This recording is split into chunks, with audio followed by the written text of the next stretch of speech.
Hey guys, tonight we wake up not in your bed, but in a cold, chalk-scented studio in the heart of Renaissance Florence. Your back aches from sleeping on a bench. Your breath fogs in the morning air, and every wall around you stares back. Literally. No one talks about this night in Renaissance history, because what happened was never supposed to be known. Rows of painted faces, some saintly, some smug, some suspiciously resembling the patrons who paid for them, gaze from wood panels and half-finished canvases. Their eyes aren't just pigment and varnish. They follow you. They judge. They know you're the one who dropped that flask of egg tempera last night. There's something uncanny about the way they're painted, like they're waiting for something. Maybe your next brushstroke. Maybe confession. You shift uncomfortably under their gaze and think, Instagram filters have nothing on this. So, before you get comfortable, take a moment to like the video and subscribe, but only if you genuinely enjoy what I do here. And hey, let me know in the comments, where in the world are you listening from? And what time is it there? Midnight in Manila? 4 a.m. in Florence? I love hearing that stuff. Now, dim the lights, maybe turn on a fan for that soft background hum, and let's ease into tonight's journey together. You pull your wool tunic tighter around you and shuffle toward the back wall. The air smells like linseed oil and damp wood. A basin of cloudy water sits beside brushes with bristles chewed down from years of use. The floor beneath you crunches faintly. Marble dust? Or maybe that dried insect pigment someone spilled last week. Your latest commission leans nearby, a portrait of a merchant's son. Not a noble, but the family insists the boy must look important. He's 7, missing a front tooth, and deeply in love with his pet goose. You sigh. The goose will have to stay out of the frame. You pick up your charcoal and begin to block in the eyes. This part matters more than anything. If you don't get the stare right, the whole thing falls apart. Renaissance painters believed the soul peeked through the eyes. They even had a term for it, occhi parlanti, speaking eyes. Some patrons believed a portrait with properly painted eyes could see them back. Not metaphorically, literally. It's why people kiss saint icons in chapels, why they whispered confessions to paintings, why a set of pupils slightly too wide could be unnerving for centuries. The funny thing is, we still feel that unease today. You've scrolled past Renaissance portraits in a museum feed, maybe even stopped at one. Not because it was perfectly proportioned, but because that 500-year-old person seemed like they knew something. Something about you.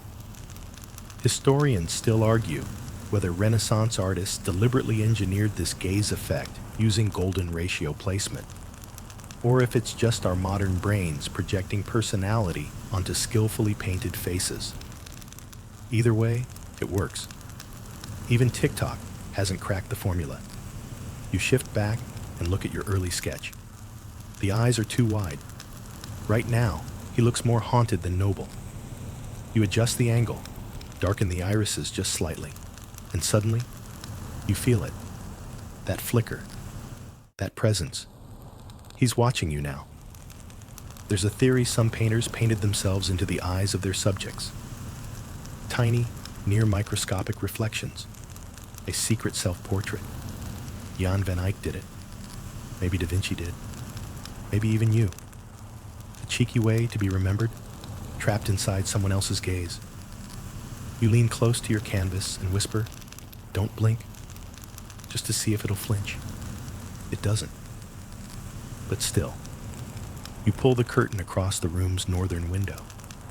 The light is shifting too fast, and those painted eyes are starting to get under your skin. You know it's irrational. You also know you'll be triple checking the latch on the studio door tonight. In the Renaissance, painters weren't just decorators, they were conjurers. They made people exist where nothing had existed before. The trick wasn't realism, it was presence. That's why, even now, those faces feel more real than half the AI-generated influencers flooding your feed. You think about that as you sit back, sip weak wine from a cracked cup, and look around the room. 20 faces, all different, all watching. One of them, the bearded man with the green hat, was painted by your master 10 years ago. The client said it looked too honest and demanded it be redone. Your master refused. The patron never paid. The painting stayed in the studio. Sometimes, in the quiet, you swear he smirks when a new apprentice messes up. You finish sketching the eyes on today's portrait and turn to your next task, mixing the underlayer pigments. As you grind mineral to powder with your mortar and pestle, you let your mind drift. Why does this old paint still feel more alive than half the glossy billboards in the city? Maybe because it's flawed, human, handmade. No two brushstrokes the same. The faces on these panels have pores, misaligned nostrils, laugh lines. No smoothing filters, no algorithmic retouching. You look back at the boy again.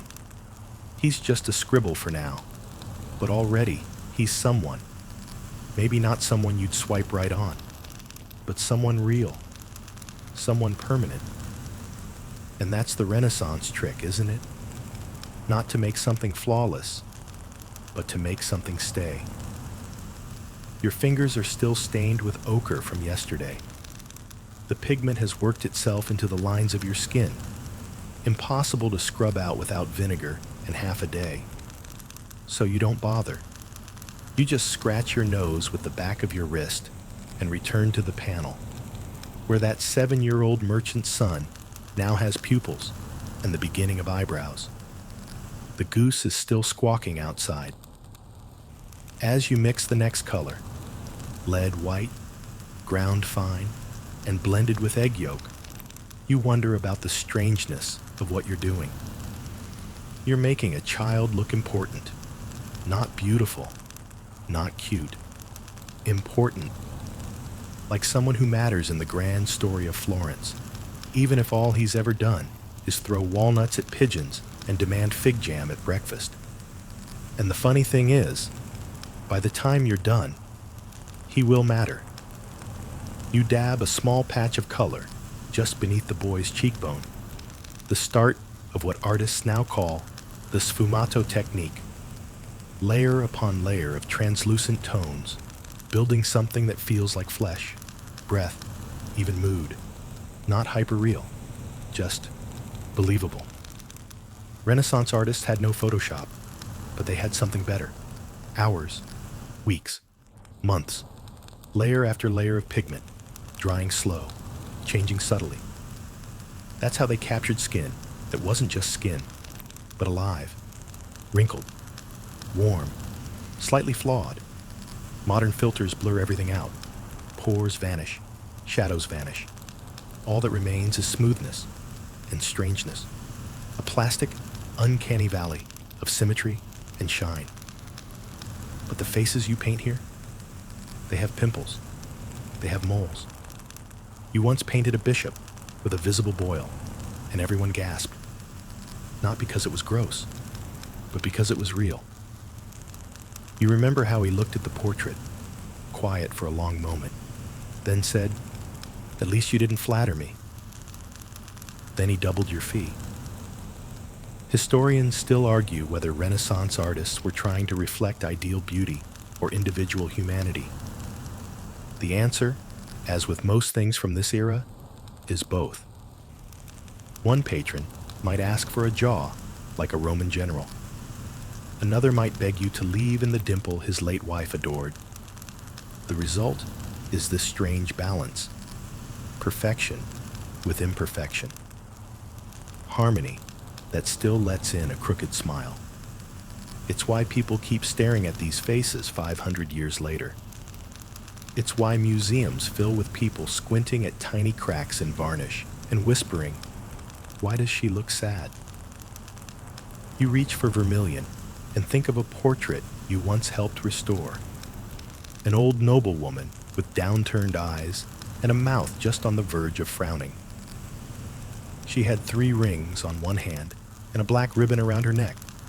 No smile, no joke, just presence. Turns out, the artist who painted her was her nephew. He had included every wrinkle. You wonder what she thought when she saw it. Did she feel exposed? Seen? Or just annoyed her forehead lines were so noticeable? The boy you're painting now has perfect skin, but you sneak in the hint of a scar near his chin, a souvenir from climbing too fast and falling off a merchant cart last winter. His mother asked you to leave it out, but he insisted you keep it. "That's how I'll remember being brave," he said. You smile and shade it in. Behind you, another apprentice, Antonio, is sighing over a commission he hates. A stiff, sour-looking banker who demanded to look 20 years younger. Antonio's been trying to paint out the man's jowls for 2 days now. Every time he gets close, the skin looks like pudding. He's tried scraping it off. He's tried egg wash. Nothing helps. You lean over and whisper, "Add a mole. It'll distract the eye." He glares at you, but he does it, and it works. Art, you're beginning to realize, isn't about showing what's there. It's about what people think is there, what they feel. That's something no filter can do. Filters make everyone look the same. You're trying to make each face its own story. The studio door opens and a breeze rolls in, rustling papers and pulling at the curtain. Your master appears, nods briefly, and looks over your shoulder. "Good," he mutters. He looks human. That's the hard part. He walks off to critique Antonio's mole. The goose honks again outside. You glance at the boy's painting, and for a second, just a second, you see a flicker of that same stubborn mischief in the painted eyes. The face you've built from chalk lines and powdered stone looks like it might actually bite you if you take too long. You exhale slowly. It's working. You think about the people who'll see this portrait. Maybe his future bride. Maybe his grandchildren. Maybe an art historian 5 centuries from now, trying to guess what kind of life he lived, based on his left eyebrow and the style of his tunic. You hope they see the scar. The paint smells different today. Slightly sour, like the egg tempera turned in the heat. You swirl your brush in the water, watching the cloudy white pigment dissipate into ghostly swirls. Then you rinse again, just to be safe. You glance around the studio. Antonio is still cursing under his breath, and your master is dissecting a sketch with the intensity of a surgeon prepping for an autopsy. You, though, you're thinking about algorithms, or what algorithms would be if anyone here knew what a phone was. It's a strange thing, really, how Renaissance artists made portraits more emotionally real than the filtered perfection that floods your feed. And they did it all with bad lighting, no autofocus, and paint that cracks if the humidity shifts too fast. You stretch your fingers and begin another layer on the boy's cheeks. There's a softness to building color this way. Dab, blend, wait, dab again.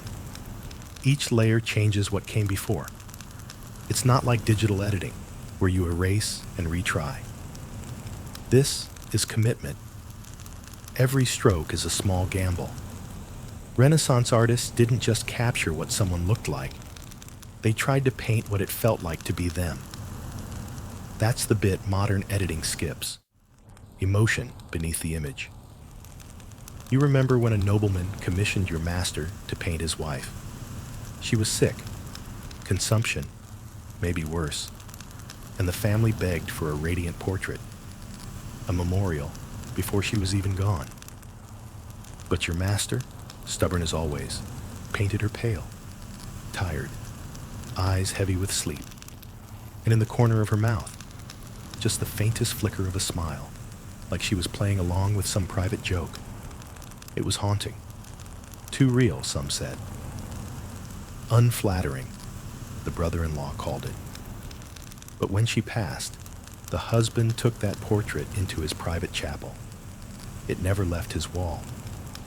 Historians still argue whether these emotional subtleties were intentional, or if we're just reading our own feelings into the pigment. After all, a cracked wooden panel can't actually feel grief, right? Still, you've stared at enough portraits to know. Some of them ache, even centuries later. There's also something about how these artists painted emotion, not in grand gestures or melodrama, but in the tiniest things. A raised eyebrow, a tilt of the head, a hand, resting, not posed, on a lap. Take Botticelli's portrait of a young man. He's not smiling. He's not even doing anything. But something about the slouch in his shoulders, the sharp set of his jaw.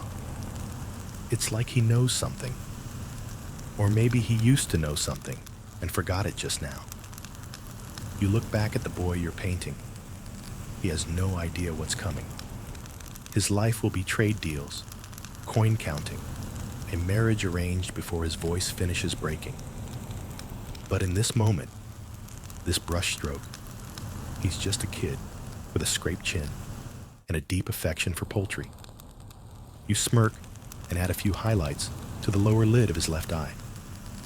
A bit of reflected light, just enough to suggest wetness. Suddenly, he's not just a boy. He's breathing. And that's what the Instagram scroll misses. You can filter until you're flawless. But a perfect face doesn't make you stop. A true face does. The kind that makes you lean in and ask, what were they thinking? Or, are they about to cry? The funny thing is, those Renaissance artists had no guidebook, no school rules for painting emotion. You just had to figure it out through trial, error, and a lot of time spent watching people. Painters were observers first, technicians second. Sometimes, when you're out in the market buying ochre or haggling over rabbit glue, you catch yourself staring at faces, not in a creepy way, just cataloging. The way old men furrow their brows when weighing tomatoes. The exact shape a girl's lips make when she's biting back laughter. Your master calls it training the gaze. You call it people watching, but it helps. The canvas remembers. You scrape the dried pigment from your mixing dish and think about the contrast to modern editing. Now, an app can make your eyes bigger, your chin sharper, your skin glow like polished marble, but it flattens the soul. The nuance disappears. What Renaissance artists had, what you have, is imperfection as a tool, not a flaw. A shadow under the nose that makes someone look tired and wise. A freckle that becomes the one thing a lover might remember. The asymmetry of real life, lovingly preserved in linseed oil. You've even started collecting your favorite happy accidents in a notebook. Like the time you smudged a pupil and it turned into a lazy eye that somehow made the portrait better. Or when you spilled umber on a sleeve and the splatter looked like candle soot. The patron loved it, thought it was intentional. It wasn't. You just smiled and nodded. You hear footsteps in the hall.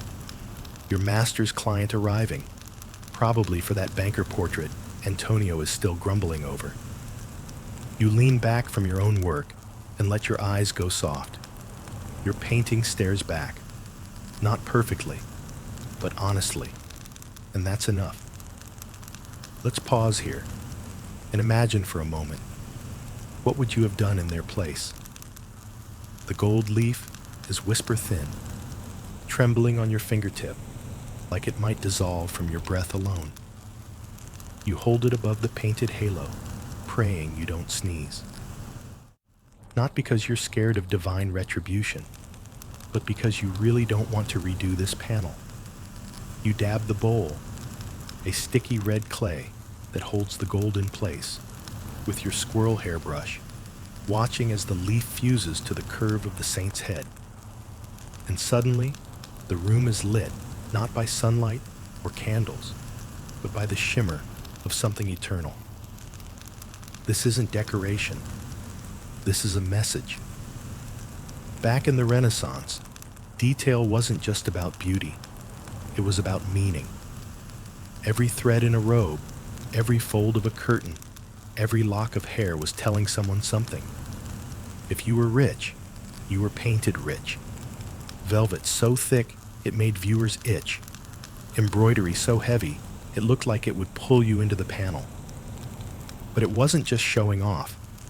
It was divine order, social hierarchy, and personal narrative, all in a single square foot of paint.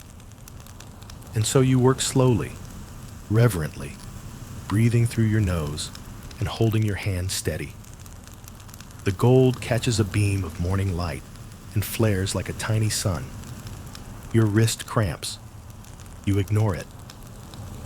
When you were first apprenticed, you thought that detail obsession was absurd. Who needs 12 layers of paint just to get the right velvet red? Why do you have to individually highlight the hem of every angel's wing? Your fingers bled from engraving halos into wet gesso. You swore off gold leaf at least a dozen times. But now, you get it. Because this work, it's devotional. Even if the client is a banker with dubious morals. Even if the altar this altarpiece will hang above smells faintly of mold and incense and political bribes. You're not just painting. You're preserving belief. You're making beauty out of discipline. Historians still argue whether the obsessive detail was for God's glory or the artist's reputation, or both. Either way, the results have lasted longer than most of the families who paid for them. You tilt the panel slightly to check your work. The light catches every raised ridge of the robe, every brush mark in the saint's sleeve. It's almost ridiculous how much effort went into painting something most people will only glance at from a pew. But that's the point. Back then, even a church painting had to work for its keep. It had to compete with sermons, babies crying, creaky floors, and the occasional bored nobleman. So you had to build something mesmerizing, something layered, something that kept revealing more every time you looked. You step back and study the entire panel. The saint is solemn, eyes lowered, hands outstretched in some ambiguous gesture, half blessing, half apology. You spent 3 hours on those hands yesterday. They still feel too stiff. But the drapery? That flows like it's about to shift in the breeze. Renaissance painters called this speaking cloth. They believed if you could paint fabric that moved, you could make anything feel alive. Skin, hair, even time itself. You remember one of your first training exercises, copying a single fold of a toga for 2 weeks. Not the whole robe, just one curve, one shadow. You hated it, but now you understand why. Because if you can make silk look heavy, or wool look itchy, you're doing more than copying reality. You're giving someone a memory they never had. You run a fingertip lightly over the painted gold, checking for bubbles, nothing more. The saint's robe gleams, and beneath all the glamour, you know what's there. Rabbit skin glue, sawdust, spit, clay, chalk, and hours of your life you'll never get back. But the result? It glows like the sun cracked open a secret and spilled it onto a wooden board. You clean your brush slowly, mindful not to let the bristles fan too wide. Then you tuck your tools away and roll your shoulders. Across the room, Antonio mutters something in Latin that probably shouldn't be said in a sacred space. He's still reworking the banker's eyebrows for the 6th time. You suppress a laugh, then glance again at the panel you've finished. You can feel its weight, not physical, but emotional. The kind of weight that says, this mattered to someone, this mattered to you. And that's something no algorithm can code for. Because in a world of speed and shortcuts, this painting stands as proof of time well spent, of effort chosen over ease, of a detail so small no one else might notice it, but you still did it right. You blow a bit of dust off the corner and whisper, "Stay golden." The saint doesn't smile, but somehow you feel like he heard you. The studio is quieter than usual today, save for the rhythmic scrape of charcoal and the occasional sneeze from someone in the back who insists on sanding gesso without a cloth over his nose. The air is thick with dust and varnish, and outside the sun burns white through the high windows, casting shadows that slice across the floor like cathedral beams. You're posing now, not painting, a rare and mildly uncomfortable experience. Your master has pulled you in to model for one of his frescoes, and you're trying your best to keep still while he mutters about foreshortening and proportion. But as you stand there, holding a staff that's actually a broomstick, you begin to notice something odd. The face being sketched on the wall isn't some saint or biblical hero. It's your nose, your cheekbones, your annoyed expression. He's painting you. Again. It's not the first time. You've been an angel, a Roman soldier, a disciple, and once, briefly, a cherub, until someone else with rounder cheeks was found. And it's not just you. The other apprentices get painted too. The butcher's son was once Jesus. Antonio's cousin was the Virgin Mary in 3 separate panels. This was normal. Renaissance artists didn't invent faces from imagination. They pulled them from the streets, from friends, from themselves. And yes, sometimes, scandalously, from lovers. This habit blurred the line between sacred and personal. A saint could have your neighbor's overbite. A Madonna might wear your sister's scowl. You weren't just painting stories from the Bible. You were placing real people inside them. It wasn't blasphemy. It was storytelling. Historians still argue whether this blending of personal and divine was an act of reverence, a form of vanity, or just a practical way to keep models from fidgeting. But whatever the reason, it worked.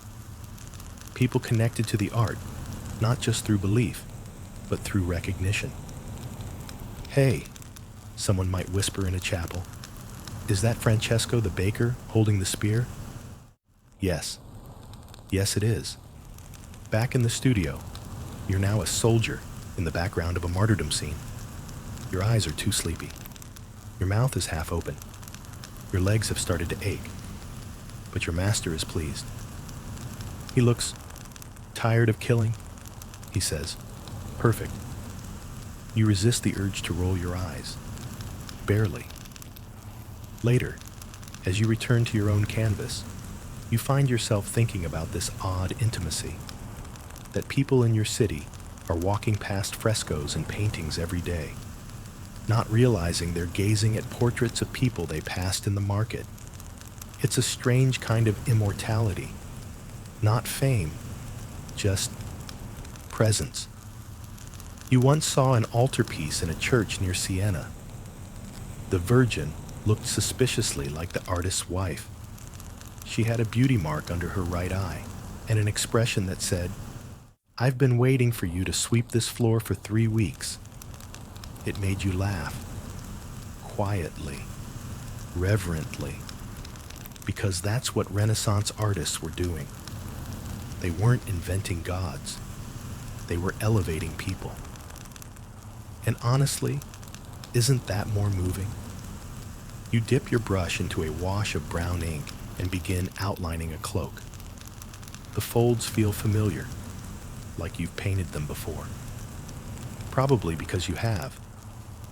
That same pattern turns up in frescoes all over town. It's not laziness, it's symbolic. Certain folds meant humility, others meant sorrow. You learn the visual language the way a writer learns how to bend a sentence. You remember when you first noticed your own face in one of your master's early works.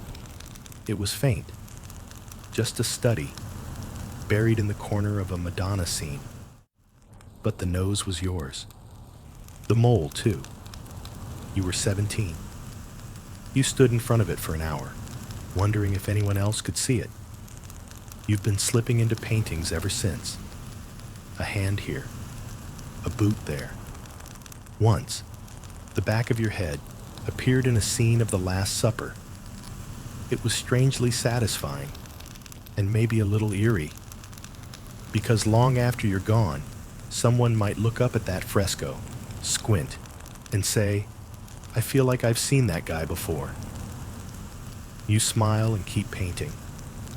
The boy's portrait is nearly done now. His eyes are full of mischief. His scar is subtle, but present. You sneak a final detail into the corner. His goose. Just the tip of its beak, poking in from the frame, like it's about to interrupt the sitting. It's a private joke, one only he'll understand. Maybe that's the real power of Renaissance art.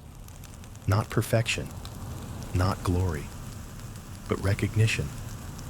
The sense that even in the grand, glowing halls of history, there's a place for the ordinary, even if it's just the curve of a nose. The smell hits you first, burnt resin and something sour, like spoiled egg yolk. Then the noise, a sharp crash, followed by a silence so immediate, so absolute, it can only mean one thing. Someone broke a statue. You don't even have to look. You know it's Antonio. Sure enough, there he stands in the middle of the studio, pale as rabbit glue, staring down at what used to be the foot of a marble virgin.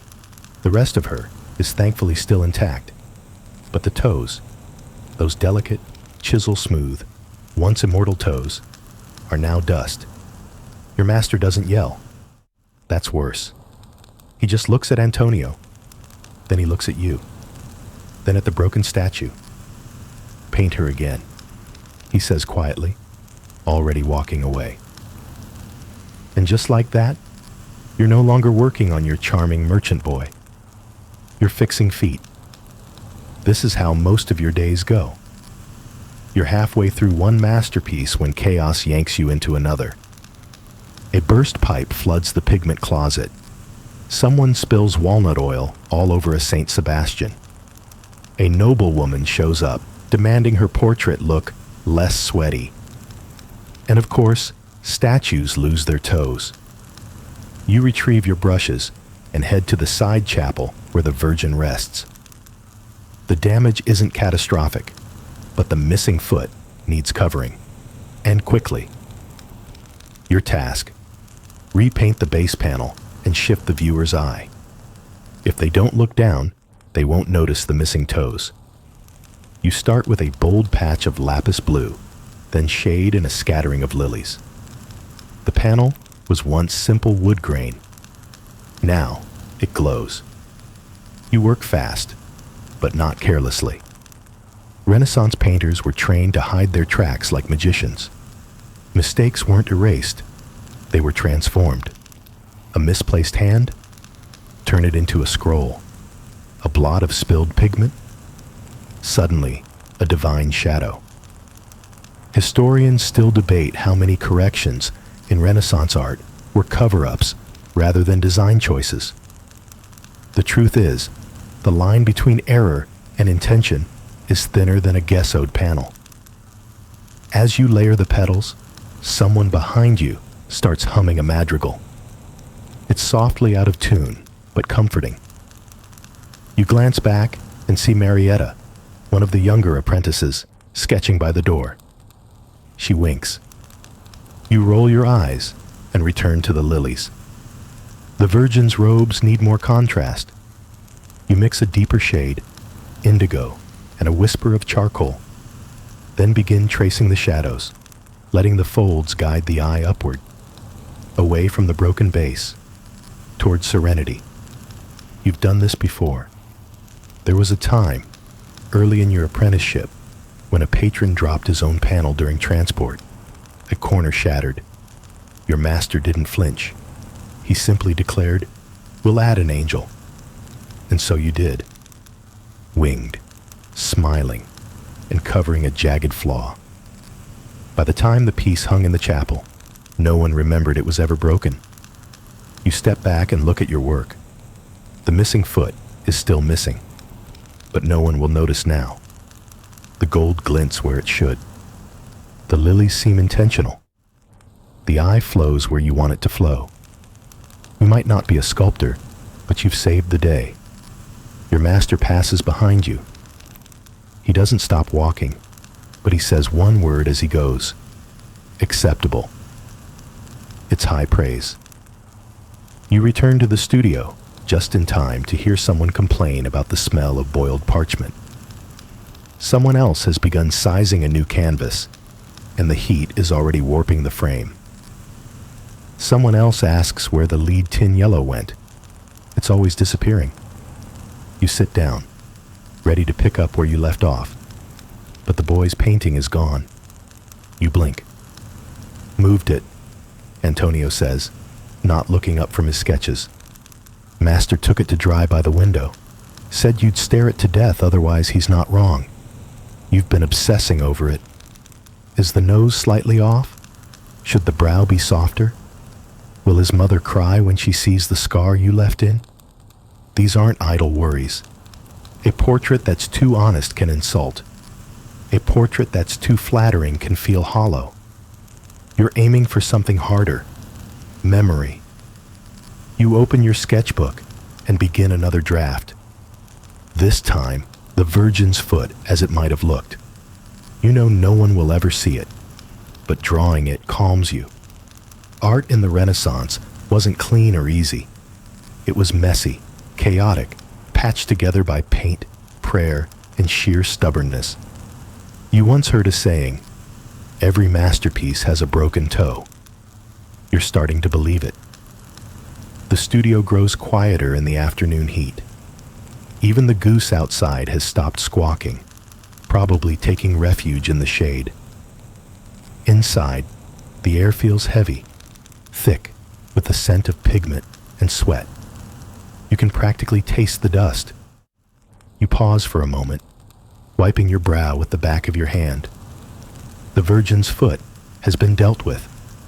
The lilies bloom like they've always been there, and the boy's portrait is safe by the window. But today's real challenge is different. Today, it's about nudity, or rather, sacred nudity.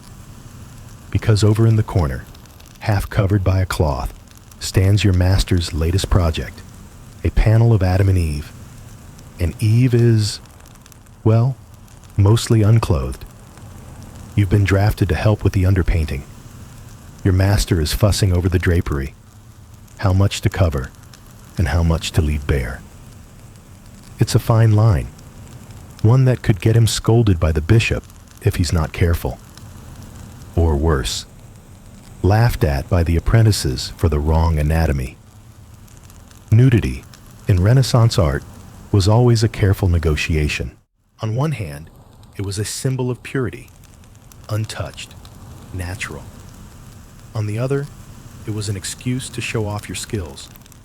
Muscles, curves, the graceful lines of a body. These were the real tests of an artist's mettle. But you know, it's not just technical. There's a thrill in it too, a touch of risk. As you start laying down the first pale tones on Eve's back, you can feel the tension in the room. No one says anything. but everyone's glancing over. Not out of lust. Well, maybe a little, but because it's a moment of vulnerability. The human body, rendered in paint, is always more than skin. Your master steps back, squints, then says, "Less marble, more breath." He wants her to look alive, not a statue, not an ideal. A woman who's real, and just happens to be standing in a garden, talking to a suspiciously charming snake. Historians still argue whether these nude figures were meant to be spiritual symbols or something a bit more earthy. The truth, as always, is both. To Renaissance painters, the human body was the highest form of creation, sacred, even when it was sinful. You're reminded of a story your master once told you about a commission in Pisa. A bishop who demanded a fresco of Saint Sebastian, shirtless and shot through with arrows. The bishop insisted it was about martyrdom, but you saw the twinkle in the painter's eye. It was about beauty too. You lean close to the panel, feathering a faint blush into Eve's shoulder. She's not embarrassed. She's innocent, or at least she's pretending to be. You can almost hear her say, "Don't blame me, blame the apple." The trick is subtlety. You've seen some paintings where Eve looks more like a tavern maid than the mother of mankind. That's not what you're aiming for. You're aiming for something softer, vulnerability that makes the viewer lean closer, not snicker behind their hand. You blend another layer, adjusting the light on her side. The curves catch the glow, the shadows nestle in the hollows, and slowly she begins to emerge. Not a model, but a moment of quiet temptation. You pause and glance at the snake in the corner of the sketch. Right now, it's just a squiggle of green, but you know it'll be finished with more detail than some entire portraits. Because that's the other half of Renaissance art. Everything is alive. Everything has weight. Even a snake in a garden. Antonio sidles up next to you and mutters, "Do you think the bishop will notice how generous Eve's figure is?" You roll your eyes. "He'll be too busy admiring the lilies," you say dryly, "because that's the secret. A well-placed flower, a modest drape of cloth. It all balances the line between sacred and suggestive, between theology and art." You take a step back, brush in hand, and look at Eve again. She's not perfect. Her hips are a little too narrow, her eyes a little too wide, but she's honest, real. And that's what your master wants. You wonder if, centuries from now, someone will stand in front of this panel in a hushed museum and whisper, "She's beautiful. She's real." Maybe they'll wonder if the model was you, or someone you knew, or just a memory of a woman your master once loved. You tell them the truth. She's all of it, and none of it. She's the line between sin and salvation, captured in brushstrokes. You rinse your brush, watch the cloudy water swirl, and feel oddly calm. Because even as the apprentices titter, and the bishop frowns, and your master fusses, you know what you're doing matters. You're painting more than a body. You're painting a story that's as old as the garden itself. And no matter how many times the bishop tries to cover her with a fig leaf, you know she'll always be there, soft, alive, and very, very human.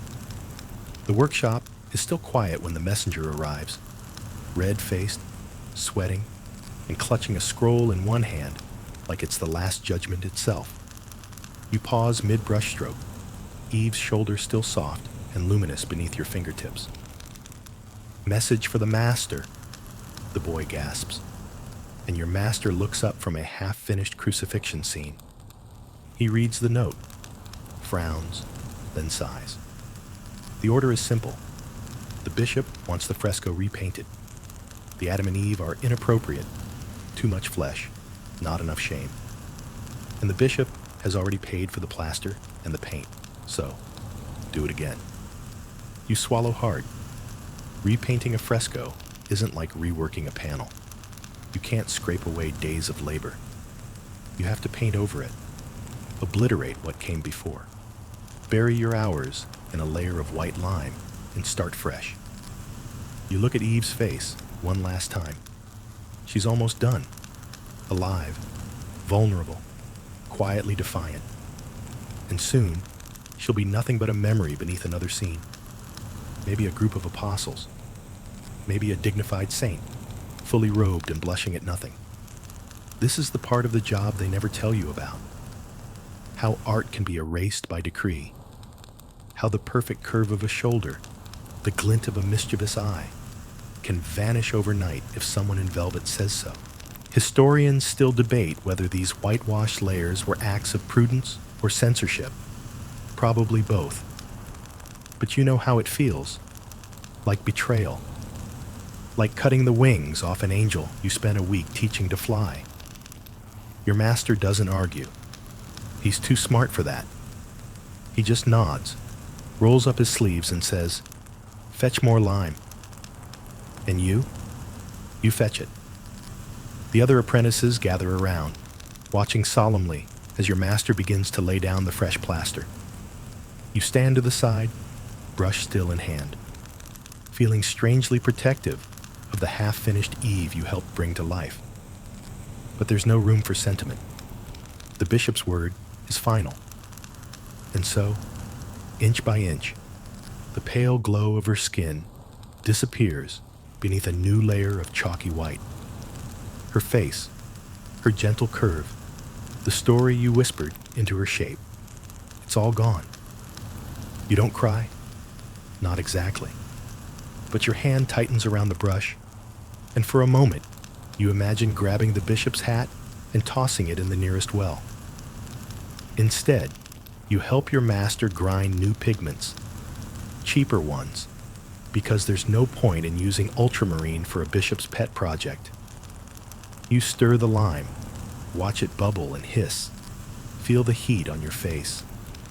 You think of all the other paintings lost to the same fate. Frescoes scrubbed down for political shifts, altarpieces chopped to fit new chapels, masterpieces remade to match new moods. Art doesn't live in marble and paint. It lives in the people who remember it. You glance at the other apprentices. Antonio's jaw is tight. Marietta's eyes are downcast. Everyone's thinking the same thing, but no one says it. Instead, your master just works faster, smoother. He doesn't stop to mourn the loss. He knows there's no time. You mix a pale green wash, your hand trembling slightly. The new figure you're painting, a saint this time, feels hollow compared to Eve. His eyes are wide and devout, his hands raised in prayer. It's fine. It's safe. It's empty. You sigh and keep working. Because even in this slow burial of beauty, there's a kind of stubborn hope. The brush still moves. The color still clings. And maybe, centuries from now, someone will scrape away these layers and find Eve again, her half-smile still shining faintly through the chalk. You cling to that thought. By sunset, the new saint's face is dry, the bishop's orders fulfilled. The apprentices pack up the tools in silence, and your master surveys the wall with the same tired eyes he's always had. "It'll do," he says. But you can tell it doesn't satisfy him. Not the way Eve did. As you leave the studio that night, you glance back one last time. The saint is there, as solemn and boring as the bishop could want. But if you squint, if you really look, you swear you can see the faintest outline of Eve's curve beneath the fresh lime, and you know she's still there. If you're still awake, thank you. The next part is the part I couldn't forget. You can still smell the lime in your hair the next morning. A faint sting that clings to your nostrils no matter how many times you rinse. But there's no time to dwell. The workshop is already alive again. Hammers tapping, brushes swishing, gossip buzzing through the air, like bees in a garden. Today, you're back to something less fraught, but no less odd. Fruit. Not just any fruit. Melons, oranges, pears piled in baskets, gleaming in the light like tiny orbs of temptation. It's a still life commission for a merchant who insists on something festive, but with hidden meaning. Which, of course, in the Renaissance, meant everything. You start with the melon. It's easier than painting a bishop's frown or a grieving Madonna. Or at least, it should be. Because even this humble melon is a symbol. Melons in art? Their fertility, or sometimes wealth. Or, depending on who's paying for the paint, a lewd wink at the viewer. One of those jokes that makes you snicker behind your hand like a schoolboy. You hold it in your palm for a moment, feeling its weight, its faint scent of sun-warmed sweetness. You trace its gentle ridges with your brush, laying down the first soft yellows and greens. The merchant who commissioned this panel? He's got a reputation. He once asked for a painting of St. Catherine with a melon in her hand, and you suspect he didn't mean it as a pious metaphor. But he's paying, and you're not here to judge. You're here to paint. As you work, you find yourself layering more than just color. You're layering stories. In the way the melon leans against the basket, there's a sense of easy abundance. In the angle of the light, a hint of luxury, like a feast is about to begin. Historians still argue about how much of this was deliberate. Did Renaissance painters really intend every melon to stand in for a swelling belly? Or was it just the easiest prop from the market that morning? You suspect it's both. After all, fruit is never just fruit here. A lemon can mean sour secrets. A pomegranate can hint at resurrection. Even a fly buzzing near a pear can whisper about mortality. How quickly everything ripens, rots, and fades. You add a bruised spot to one pear, subtle but real. The merchant might not notice, but you know it's there. A reminder that even the sweetest bounty won't last forever.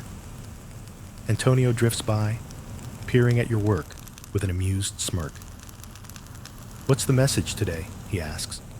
That fruit rots, or that the merchant's wife is generous? You laugh softly. Why not both? It's a game, really. The Renaissance loved games. Visual riddles that let viewers feel clever. A well-placed melon, a careful flower, a sly bit of symbolism that says, "Look closer." You finish the melon and move on to the grapes. Each tiny globe catches the light, reflecting back a dozen bright pinpricks. Grapes are a painter's delight, easy to turn into shimmering jewels with the right touch of white lead. You wonder if the merchant will notice how each grape looks ready to burst. Probably not. He'll be too busy boasting to his guests about how the painting represents the fleeting joys of the season, while they drink his wine and nibble the real thing. But you'll know. You'll know that every brushstroke was a balancing act between beauty and decay, between sweetness and sour, between the truth you see and the truth your patron wants. That's the Renaissance in the end. A world where nothing was just what it seemed, where even a basket of fruit could be a poem, a prayer, or a dirty joke, depending on who was reading it. As you finish the final pear, you sit back and let your eyes go soft, taking in the whole composition. It's not grand, it's not sacred, but it feels real. The light pools like honey across the wooden panel. The grapes practically glow. You smile, wiping a bead of sweat from your forehead. Outside, the goose honks again. Inside, the fruit looks like it might roll right off the canvas and into your hand. Maybe that's enough. Maybe that's everything. The sun slants through the high windows, turning dust motes into lazy constellations above your head. You pause, brush in hand, and watch the soft swirl of gold in the air. It's beautiful, but you can't afford to stare too long. Not when you're being paid, barely, to paint the smallest details of a merchant's banquet that may never actually happen. The job is straightforward. Finish the fruit panel, add a few decorative elements, and maybe, if you have time, freshen up the distant castle that's been penciled into the horizon. It's the usual sort of work. Patience, skill, and just a touch of frustration. Because here's the truth about Renaissance art. Even masterpieces had to pay the rent. You stretch your back and glance at your coin pouch. It's thin, as usual.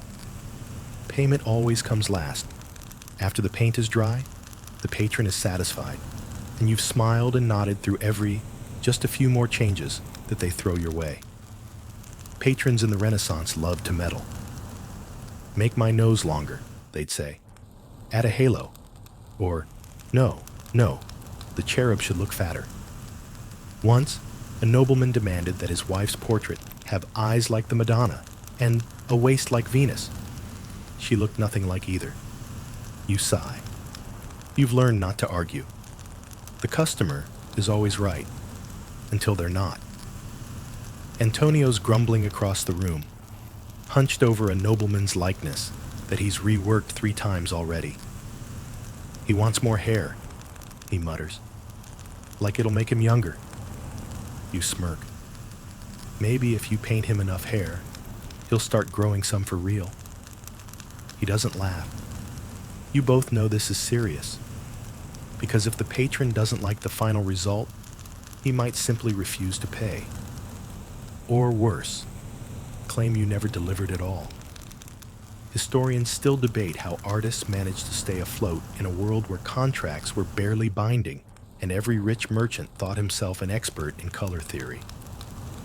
Some say that's why so many Renaissance painters turned to church commissions. At least the bishop would pay, eventually. Others say that's why the greatest masters also ran workshops like small businesses, churning out paintings as fast as apprentices could grind pigment. You glance at the ledger on the table. It's filled with numbers, names, debts, and promises. More than half the patrons listed have paid only a fraction of what they owe. Some never will. But you keep painting. Because there's a kind of defiance in it. A quiet rebellion against the merchant's whims, the bishop's censorship, the noble's vanity. Each brushstroke is a choice you make. How the light will bend, how the folds will settle, how the eyes will hold a secret no one else can see. You think of that as you add the final glint of white to a cluster of grapes. The fruit almost shimmers now, like you could pluck it from the panel and taste the sweetness on your tongue. It's the same trick the old masters used. A dab of pure white to catch the viewer's eye, to say, this is worth noticing. Outside, the street vendors are shouting, their voices mixing with the clop of hooves on the cobblestones. Life in Florence doesn't pause for art, but here, in the quiet hum of the studio, you can pretend, just for a moment, that it does. You lean back and survey your work. The banquet is set, the fruit lush, the horizon softly glowing. It's a painting that says, we feast now, but tomorrow we might starve. A painting that admits the world is beautiful and fleeting. You'll hand it over soon enough. Smile, bow, accept the handful of coins. The patron will hang it in his dining room, boast about its hidden meanings, and maybe, just maybe, forget to pay the last third of your fee. But that's tomorrow's problem. For now, you let yourself take one last look. The The fruit is ripe, the shadows deep, and in the corner, if you squint, you can see the faintest curve of a castle tower, half finished, half dreamed, a promise of something bigger. The door to the workshop swings open, and a new figure steps in, cloaked in velvet, with a face half lost beneath a wide-brimmed hat. You recognize the type immediately, a noblewoman here for her portrait. And she's brought a retinue of maids, all whispering and fussing with the hem of her dress.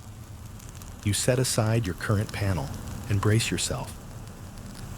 Portrait sittings are tricky, not because of the technical work. Any fool can lay down skin tones and catch the curve of a jaw, but because of the endless dance of vanity and expectation. She wants to be remembered, but she also wants to be improved. And that, more than pigment or perspective, is your real challenge. She sits in the high-backed chair, chin lifted just so, and fixes you with a gaze that says, "I know exactly what you're thinking." You nod politely and begin your initial sketch. "Make sure you catch my profile," she says, her voice lilting with the careful politeness of someone used to getting her way. "It's my best side." Of course it is. Everyone's best side is the one they're most sure of. As you work, she talks about her husband's estate, about her cousin's scandalous affair, about the feast she's hosting next week, where the Duke himself is rumored to attend. But beneath it all, you hear the flicker of nerves, because in the end, she knows. This painting will outlast her. It will become her memory when she's nothing but a name in the family archives. You find yourself softening. You've seen enough of these commissions to know the line between self-importance and genuine fear. She's not just worried about how she'll look. She's worried about how she'll be seen forever. Historians still debate whether these idealized portraits were the artist's inventions or the sitter's demands. The truth is, it was a bit of both. You once heard a master say, "A portrait is a lie that tells the truth." A nose slimmed just so, a cheek slightly lifted. These are the fibs that make a face sing, but not too many. That's the trick. You've seen portraits so airbrushed, so smoothed of line and blemish, they look like porcelain dolls. You've also seen the opposite: warts, scars, the raw weight of life in every wrinkle. Both can be real, but the art is in the balance. You pause to sharpen your charcoal. Across the room, Antonio is working on another portrait. His patron wants to look like a Roman senator, and Antonio is obliging. Thick brows, stern jaw, the whole imperial package. You catch his eye, and he shrugs, as if to say, "I know it's nonsense, but it's what he paid for." You turn back to your noblewoman. Her maids are whispering behind her, fussing with her hair. You ask her to hold still, and she does, mostly. Her eyes keep darting to the mirror propped up behind you. Checking. Always checking. You wonder how she'll react when she sees the final piece. Will she be pleased? Disappointed? Will she complain that you've made her look too old, or too young, or too real? You try to capture that flicker of uncertainty in her eyes. Just a hint. Enough to show the woman behind the noble title. You remember a portrait you once saw? An old widow, her hands folded in her lap, her face lined and weary. The artist had painted her with such quiet dignity that you felt like she might sigh and begin speaking at any moment. It wasn't a pretty picture, but it was true. You hope to find that truth here too. You blend the soft shadow beneath her chin, give her cheeks the faintest warmth of rose. She's lovely, but not flawless. That's what makes her human. When she finally rises, brushing imaginary dust from her skirts, She gives you a small, satisfied nod. "Make sure," she says softly, "that my children know I was beautiful." You meet her gaze and smile. "I will. You promise. And you will. Even if you soften a line here, widen an eye there. Because what she's really asking isn't for beauty. It's for remembrance." Now, we enter the quiet part of the story. The part no one dared to write down. The light changes in the studio as evening falls, turning the walls gold and the corners to shadow. You stand in the doorway for a moment, breathing it in. The air is cooler now, heavy with the smell of oil and wood smoke drifting up from the street below. Today, you're working on something that feels even more urgent than the noble woman's portrait, because word is out. The plague has come again. It always seems to come back, like a bad joke. This time, it's in the next quarter over, but everyone knows how fast it spreads. The city gates are watched, and the bells toll too often. Even here, in the safety of your workshop, you can feel the shiver of fear behind every polite smile. You wash your hands in vinegar water before you start. Superstition? Maybe, but it makes you feel better. You tie a rag around your mouth, just in case, and begin to paint. The panel in front of you isn't a saint or a noble. It's a small Madonna, meant for a family shrine. Simple, intimate, a mother and child, hope in the face of sickness. You work carefully, but your brush trembles a little. You remember how it felt last time the plague came. Whole families vanished, the streets silent except for the shuffle of priests and the wails of those left behind. You remember painting then too. Desperate prayers in every stroke, because what else could you do? Historians still argue about how the plague changed art. Some say it made painters more honest, less concerned with beauty, more with the fragility of life. Others say it was just business as usual, the work going on because it had to. You're not sure. All you know is that today, every brushstroke feels like a small act of defiance. You add a hint of shadow to the Madonna's face, a softness that suggests she's tired, but still watching over her child. You don't bother smoothing out every imperfection. Let the lines show. Let the world see that even saints can look weary. Around you, the workshop hums quietly. Antonio is muttering about garlic. He's heard it keeps the plague away. Marietta is dipping her brush in clove-scented oil, a trick she swears by. You just keep painting. The smell of the vinegar water mixes with the rich scent of linseed. You pause, lean back, and rub your shoulder. The weight of the brush feels heavier today, each stroke more deliberate. You think about the people who'll hang this painting in their home. Will it comfort them? Or will it just be another relic of a world that can't protect them from what's coming?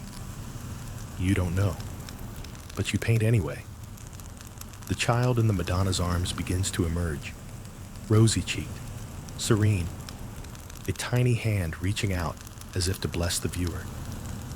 You've seen enough children sick with fever to know that this is a fiction, but it's a needed fiction, a comfort in the face of reality's cruelty.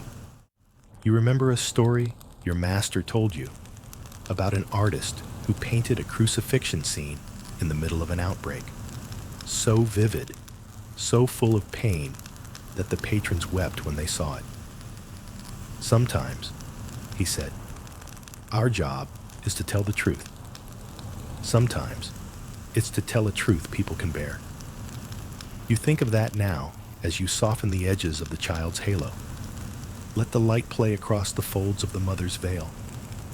You're not ignoring the fear in the air. You're giving it something gentle to rest on. Antonio coughs behind you, and for a moment, everyone in the workshop freezes. He waves a hand.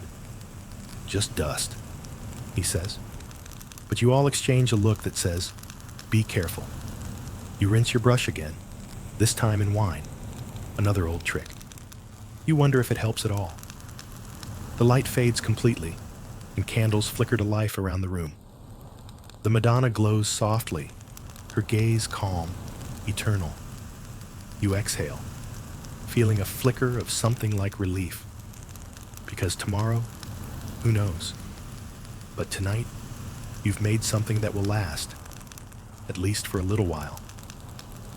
The candlelight flickers across the half-finished panels, casting long shadows that dance like phantoms along the walls.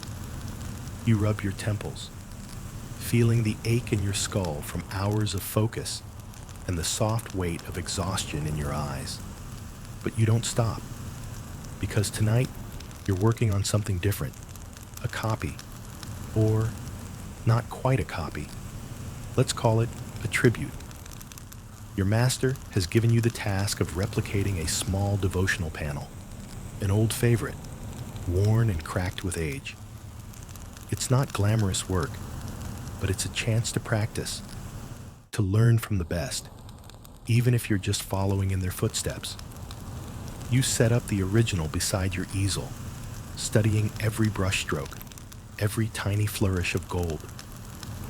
The artist who made this piece is long gone, but in the gentle curves of the Madonna's lips and the sweep of her veil, you can feel their hand guiding yours. You dip your brush in the thin wash of pigment, working in slow, careful layers. This isn't the time for bold experiments. This is about discipline, about honoring the craft that's been passed down through generations of painters, each adding their own breath to the legacy. But as you work, you notice something odd. There, in the margin, where the original artist's hand slipped maybe, or where the varnish has cracked in a way that looks deliberate, there's a small flourish that wasn't in the sketch. A swirling line that doesn't match the rest. A flourish, or a signature, or a secret. Historians still debate how often Renaissance apprentices added their own touches to a master's work. Little rebellions hidden in the corners of holy scenes. Maybe it was vanity. Maybe it was boredom. Or maybe it was just the quiet joy of knowing that somewhere in this painting there was a piece of you. You decide to leave it in your copy. A silent nod to the apprentice who came before. Because art, you're starting to realize, isn't about perfection. It's about continuity, about the chain of hands, each one adding a tiny piece to the story. You lean back for a moment, stretching your cramped fingers. Across the room, Antonio is working on his own project, a small panel for a merchant who insists it has to be the color of the sea at sunset. You've never seen the sea, but you trust Antonio to get it right. He has an instinct for color that you envy. Marietta is sketching in the corner, lost in her own world. She's young, but she has a light touch with the brush that promises brilliance. You wonder if she knows how good she already is. You turn back to your panel and add another layer of soft blue to the Madonna's cloak. The color deepens, luminous in the flickering light. You're not copying anymore. You're listening to the old painter, to your own instincts, to the quiet heartbeat of the craft. And in that listening, you find a kind of peace. Because in this studio, among the smell of varnish and the scrape of charcoal, you're part of something bigger. Bigger than the plague. Bigger than the whims of nobles. Bigger than the cracked walls of Florence itself. You're part of a lineage. When you're done for the night, you set down your brush and close your eyes for a moment. You can almost hear the voices of those long-gone painters murmuring in the flicker of the candles. Not words, just a sense of approval. You open your eyes, smile, and carefully cover the panel to protect it from the dust. Tomorrow, you'll start again, and the day after that, because even in a world that can feel so fragile, there's something solid in the steady rhythm of brush to wood, in the knowledge that every stroke carries forward a story, one you're now part of. The morning light is soft as it pours through the high windows, catching on the motes of dust that float lazily in the air. You're already at your easel, brush in hand, heart pounding a little faster than usual. Because today is different. A duke is coming. Not just any patron. This is someone whose word carries weight that can shape more than art. His arrival sends a hush through the workshop, a ripple of tension that even the goose outside seems to feel. You hear his boots first, firm, deliberate, echoing on the marble floor. Then the rustle of fine cloth, the clink of a signet ring against a belt buckle. He steps into the room like he owns it, which, in a way, he does. Your master greets him with the careful deference of someone who knows exactly how dangerous it is to be noticed by power. The apprentices line up, eyes downcast, brushes held like nervous scepters. The duke surveys the room with a slow, measured gaze. He's younger than you expected, his eyes sharp, his jaw clean-shaven. He says little at first, just nods and gestures at the paintings lining the walls, like he's weighing their worth against the cost of a new horse. When he finally speaks, his voice is calm. "I require a portrait," he says, almost lazily. "A likeness that speaks of my authority and my piety." You nod. Of course. Authority and piety, the twin demands of every noble. You set your brush to the side and fetch your sketchbook, careful not to smudge the pages. As you begin to outline his features, strong nose, hooded eyes, a mouth that never quite smiles, you feel the weight of the moment settle around your shoulders. Because this isn't just a painting, it's politics. Historians still argue whether Renaissance portraiture was a tool of power or a reflection of it. The truth, you're beginning to see, is that it's both. A painted face can be a weapon sharper than any blade, subtle enough to sway hearts, bold enough to silence rivals. You sketch slowly, pretending to ignore the duke's restless glances. He shifts in his chair, adjusting the weight of his velvet cloak, the glint of his jeweled chain. Every detail is a message, and you're the one tasked with delivering it. You remember a story your master once told you, about a painter who captured a duke's scowl a little too faithfully. The result? A canceled commission and a very hasty departure from Florence. You keep that in mind as you soften the lines of the mouth, hint at a thoughtful, almost merciful expression. A lie? Maybe, but a necessary one. As you work, you notice the apprentices stealing glances at the duke. Antonio's eyes flicker between your brush and the duke's face, as if weighing the risk of too much honesty. Marietta, always more daring, sketches a quick caricature in the corner of her parchment, an impish version of the duke with a nose like a turnip. You catch her eye and quickly shake your head. Not today. The duke doesn't notice. He's too busy watching you. "Do you see me as I am?" he asks, his voice soft but dangerous. You pause, brush poised above the page. "I see what you wish to be seen," you answer carefully. He considers this for a moment, then smiles, just barely. "Good." You exhale, relieved. But you know this is just the beginning. Because the real test isn't in the sketch. It's in the final portrait. In the play of light across his brow, the angle of his jaw, the way his eyes will meet the viewers across centuries. You're not just painting a man, your painting legacy. You begin to imagine how it will look. Rich layers of crimson and gold, the subtle sheen of brocade, the faint glow of candlelight that will make him seem both real and untouchable. A portrait that says, I was here, I mattered.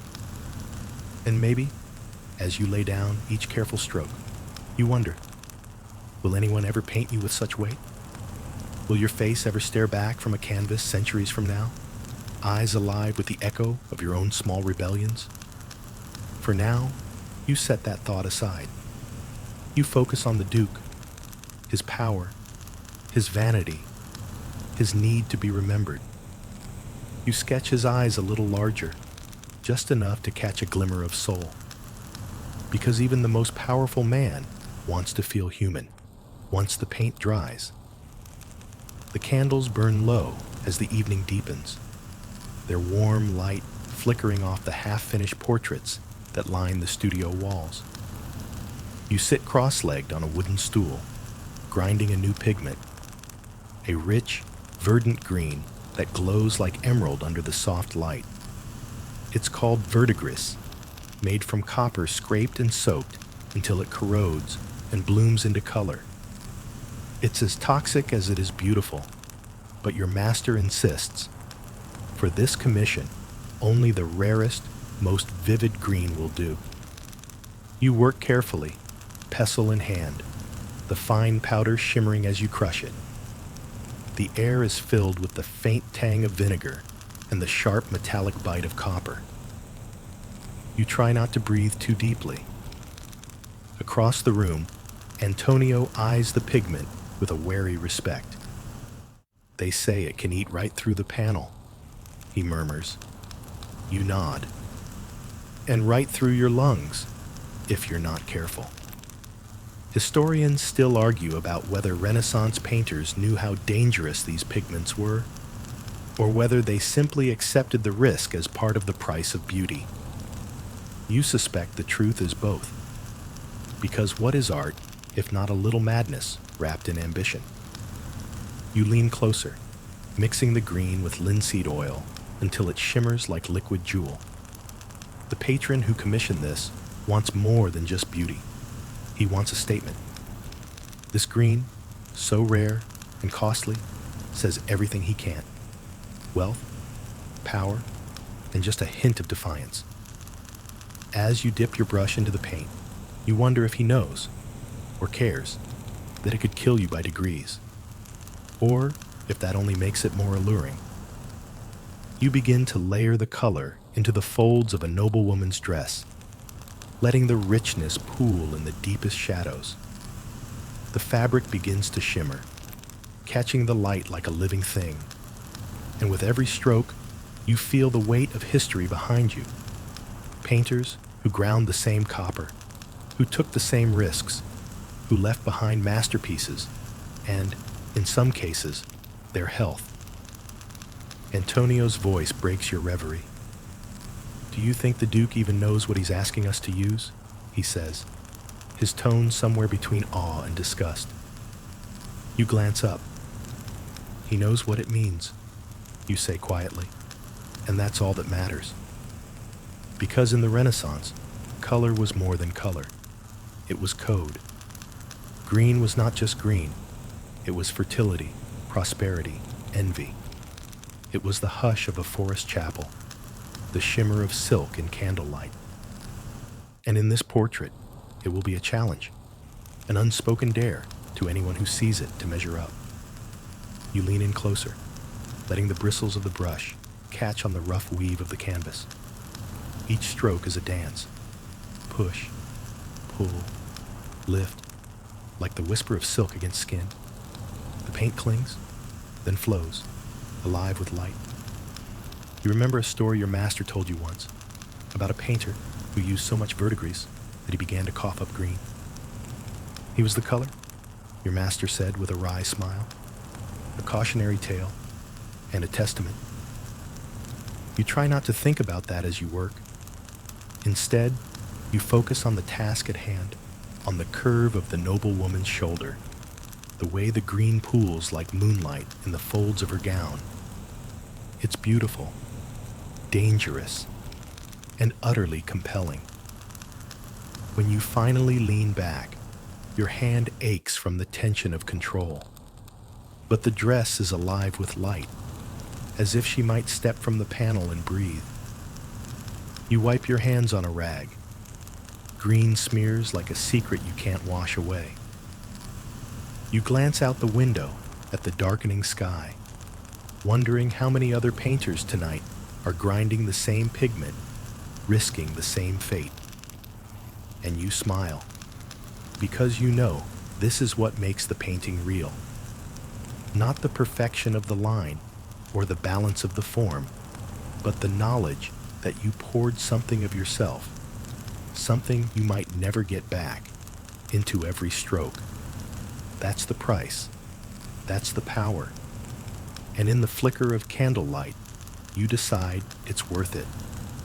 The next shipment arrives at dawn.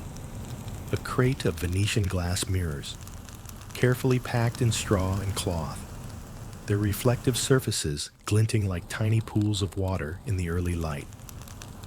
You watch as the apprentices lift each piece out, cradling them as if they might crack from the weight of a breath. Venetian glass is rare, prized not just for its clarity, but for the way it bends light, softening edges, deepening shadows, turning a face into something almost more than human. It's expensive, of course, the kind of luxury that only the wealthiest patrons can afford to have in their portraits. You take one of the smaller mirrors in your hands, feeling its chill against your palm. For a moment, you're startled by the reflection. Your own face, rimmed with fatigue, paint smudges darkening the hollows of your eyes. You look older than you remember. You turn the mirror slowly, watching the way the light pools across your features, soft and shifting. It's a trick, of course, a little magic in the glass, and it's exactly what your master wants for his next commission. He's decided to paint the Duke again, but this time not from life. This time from memory and from the mirror. The Duke won't sit for hours, not anymore. He's too busy, too important, too suspicious of anyone who might capture the truth behind his carefully arranged expression. So your master will paint him from the reflection, a face seen once, twice, then caught forever in the flicker of a mirror. Historians still debate how much of Renaissance portraiture was painted from life and how much was painted from memory and mirror. Some say the greatest artists never needed more than a fleeting glance. Others insist that the best likenesses are always born of long hours, of careful observation, of the quiet conversations that reveal more than any pose. You suspect the truth, as always, is somewhere in between. Your master sets up the mirror in the corner, adjusting it until the light is just so. The apprentices shuffle around, adjusting easels, grinding fresh pigment. There's an air of excitement in the room, something new, something daring. You're given the task of blocking in the first shapes, the broad lines of the Duke's shoulders and the set of his jaw. It feels strange, painting someone you can't see, someone who's only a memory in the glass. But you find that you like it. There's freedom in it, in the space between what you remember and what you imagine. You start with the outline of the face, the strong nose, the high cheekbones. The mirror wavers, the light shifting as the sun climbs higher, and you let the changes guide your brush. A shadow here, a highlight there, a face emerging from the shimmering blur of memory. Antonio leans over your shoulder at one point, squinting at the reflection. He looks softer in the glass, he says. You nod. Everyone does. Because that's the secret of the Venetian glass. It flatters, even as it reveals. It turns the harsh lines of age into something gentle, something almost dreamlike. And in this world, where every face is judged and measured, that little mercy is everything. You think about how many mirrors you've seen in paintings, tiny reflections in the eyes of a saint, the glint of a polished shield in a battle scene, a reminder that even in the grandest works, there's always a place for the quiet, private view, the glimpse that no one else sees. Your master begins to layer in the colors, deep greens for the cloak, a warm, ruddy brown for the skin, the faintest hint of blue at the temples to suggest veins and life beneath the surface. The portrait grows richer with every stroke, the Duke's gaze becoming more fixed, more certain. And yet, you know it's not the man himself. It's the man as he wishes to be seen, as he sees himself, maybe, in the private moments before the world demands its performance. You pause to stretch your cramped fingers, glancing again at your own reflection in the mirror. It's a humbling sight. The smudges of pigment, the sweat-damp hair, the faint lines around your mouth that weren't there a year ago. But there's something comforting in it, too. The knowledge that even as you paint another man's legacy, your own face is there, caught in the corner of the mirror. Unremarkable, maybe, but yours. You return to the canvas, deepening the shadows beneath the Duke's brow, softening the lines of his mouth. You know what this painting means. It's not just another commission. It's a promise of memory, of permanence, of a life that will echo long after the man himself is dust. The apprentices work around you in quiet harmony, Marietta adjusting the light, Antonio mixing a new shade of ochre, your master leaning in close to refine the smallest details. The studio hums with focus, the gentle tap of brushes and the soft rasp of charcoal, a kind of music. You think about the Duke, wherever he is now.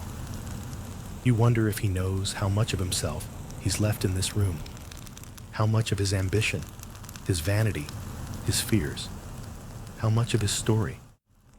And you wonder, too, about your own reflection, about the way these hours spent bending over a panel, breathing life into someone else's face, will linger in your bones. Because in the end, that's what these paintings are. Reflections of a man, of a moment, of a world that's always shifting in the light.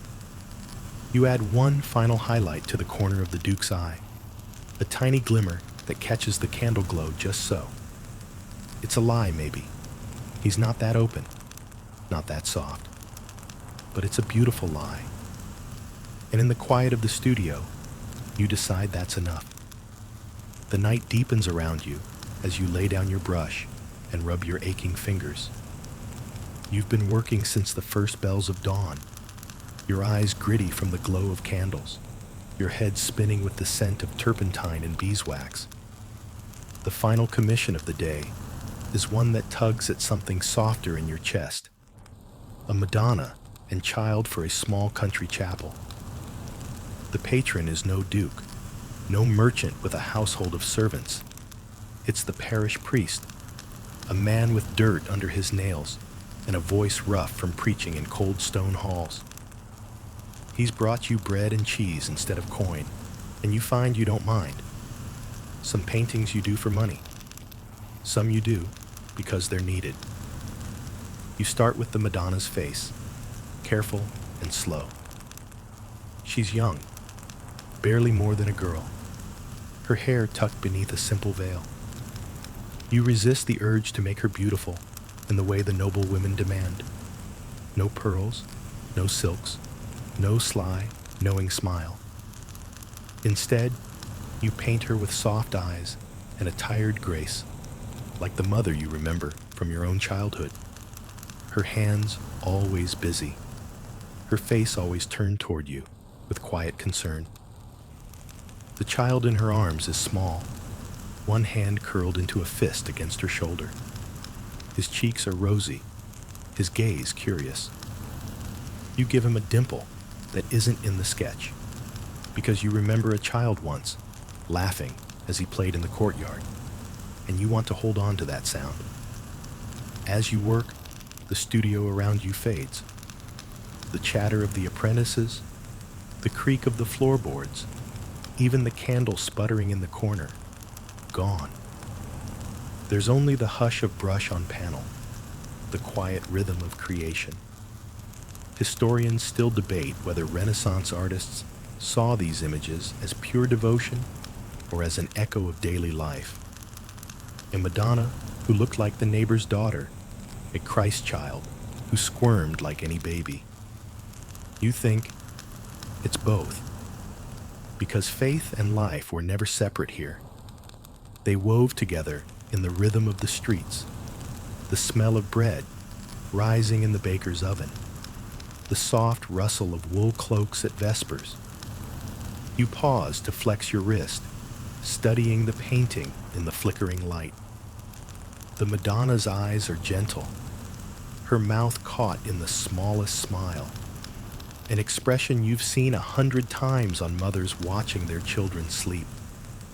You add a faint shadow beneath her chin, a warmth to the child's forehead.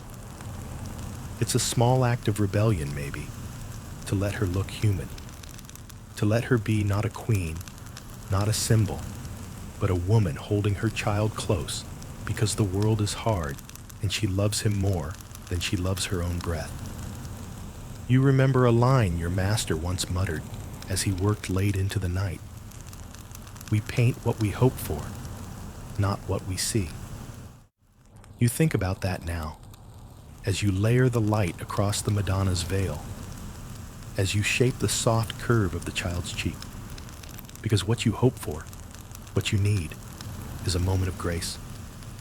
A pause in the endless churn of orders and coin, a breath of tenderness in a city that never stops wanting more. Antonia wanders by, yawning, and pauses to watch. She looks real, he says quietly, almost to himself. You glance at him, surprised. She is real, you answer. Or she should be. He nods and moves on, leaving you alone with the painting. You work until your hand shakes, until the candles gutter low, until the Madonna's face glows soft and warm, and so full of life that you can almost hear her hush the child to sleep. You sit back, brush trembling in your fingers, and feel a quiet satisfaction. It's not the grandest piece you've ever painted. It won't hang in a palace or draw the gaze of foreign kings, but it matters. It feels true. And as the last candle sputters out, you think that maybe, just maybe, that's the most important kind of art. The kind that says, in the softest whisper, you're seen, you're loved, you're not alone. The night stretches long and quiet as you lay your brushes down and step back from the easel. The Madonna and child glow softly in the dying candlelight, their faces calm and still. You can feel the ache in your shoulders, the faint burn in your eyes, but also a strange, sweet satisfaction. Because this one, the last of the day, feels real. It feels like more than paint and wood. It feels like a memory. You leave it to dry by the window, careful not to smudge the damp edges of the halo. The faint scent of linseed oil lingers in the air, sweet and sharp, mixing with the chill of the midnight breeze. You stand there for a moment, letting your thoughts drift. In the flicker of the last candle, you think about all the faces you've painted in this workshop. Saints and sinners, nobles and merchants, mothers and children. You think about the laughter, the bickering, the quiet hours spent in the rhythm of pigment and prayer. Historians still argue whether the Renaissance was a golden age of art or just another chapter of the same old human mess.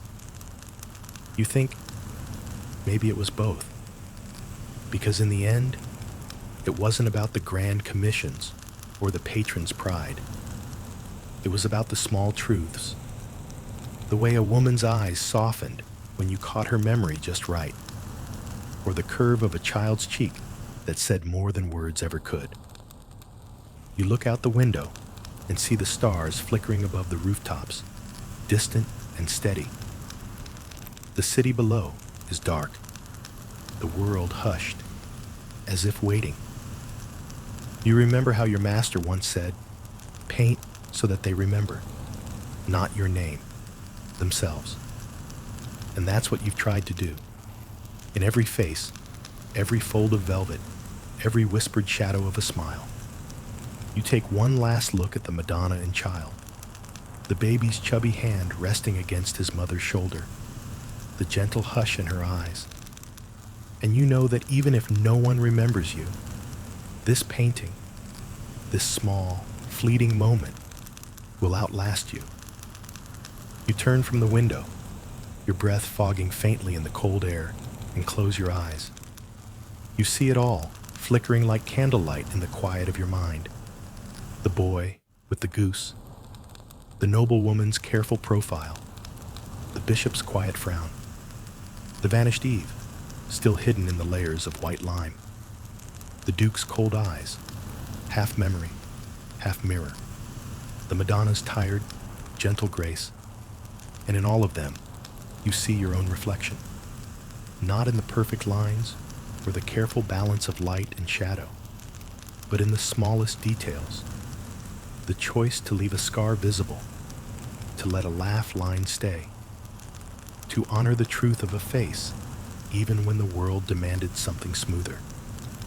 You pick up your brushes one last time, cleaning them with slow, deliberate care.